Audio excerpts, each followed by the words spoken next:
I'm your host, Dr. Joe Dispenza. There are 4 states of consciousness. There's wakefulness, there is sleep, there is dreaming, and then there is the transcendental moment. Most people spend the majority of their lives living in the first 3 realms of consciousness. And the last state of consciousness, the lucid transcendental moments, seem to be rare occasions that sneak up on us, where we're more awake in a dream than we are in the 3-dimensional reality we live in. Are these rare moments reserved for coincidence when we pierce through the veil of our own conditioning to get a greater glimpse of the world we live in? Some people spend the majority of their lives trying to replicate that experience. I want to continue your understanding of how those tiny microcrystals that become electrically activated can begin to oscillate and pick up frequencies that are beyond the senses. This is when the pineal gland becomes like a radio receiver, capable of transducing those frequencies that carry vital information into meaningful imagery. The breath that we use to move that cerebrospinal fluid up to the brain, the slow, steady inhalation through the nose, and the contraction of the bandhas, the individual intrinsic muscles, coordinated with the breath, locking down those centers and drawing that energy all the way up to your pineal gland and keeping your attention on it and holding your breath increases what's called intrathecal pressure. And intrathecal pressure is the pressure inside that closed system. When you begin to contract those intrinsic muscles, that begins to apply a mechanical stress against those stacked rhombohedron crystals. And once there's a mechanical stress, now they become electrically activated. In a meditation, your eyes are closed, melatonin levels are elevated because your eye is no longer perceiving light. There's an activation of the pineal gland.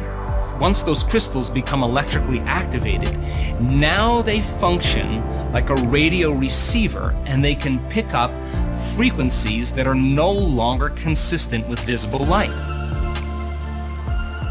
Because once the pineal gland is activated and now it functions like a radio receiver, and now information in the form of frequency can be received as input into the pineal gland. The pineal gland begins to process it in the thalamus and in the hypothalamus, and the hypothalamus then begins to send signals to the pituitary gland, and the pituitary gland begins to become the output mechanism and begins to release very vital neuropeptides.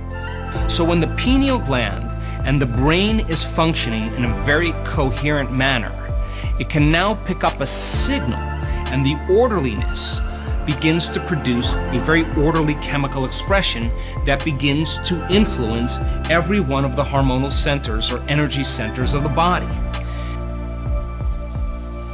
Let's remember what happens when we do the breath. As you begin to move that energy up from those lower centers, once energy makes it to the 4th center, the energy will continue up into the brain.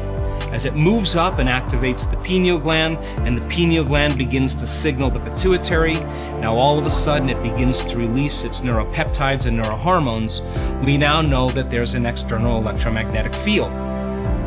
Now, when a person starts to feel gratitude, they're in the perfect state of receiving, and now there's a reverse field that's coming in through the top of the head that begins to draw energy from the field right into the brain, and that frequency is carrying information. And this then is when the pineal gland causes melatonin to get an upgrade. And in this article, it's very specific that melatonin is already an antioxidant. But now melatonin gets a very big upgrade. And now the person is going to have profound, lucid inner vision. In other words, melatonin already causes us to sleep.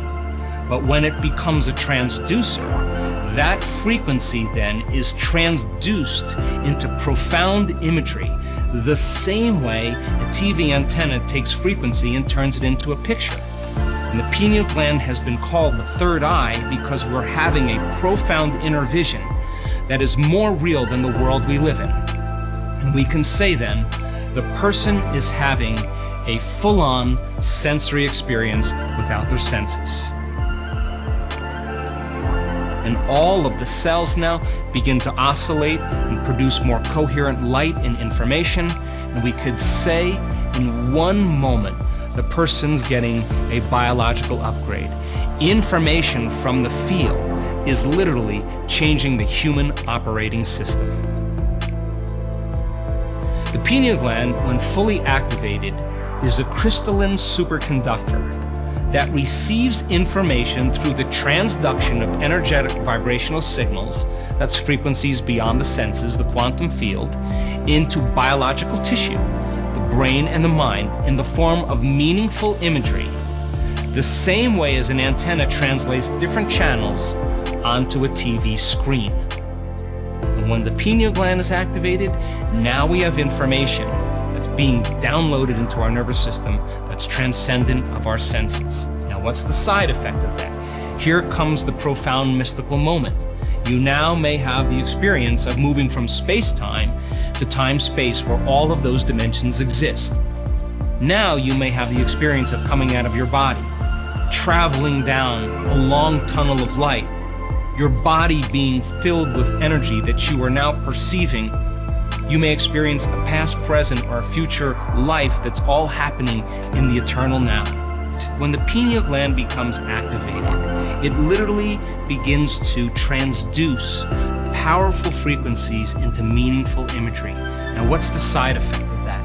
When the person returns back to their senses, we don't see things how they are. We see things how we are. And since experience enriches the brain, and it does, and experience produces an emotion in the body, when the person comes back to their senses, now their brain is wired to perceive what has always existed, but they didn't have the circuits to perceive. And in a sense, our spectrum of reality is broadened.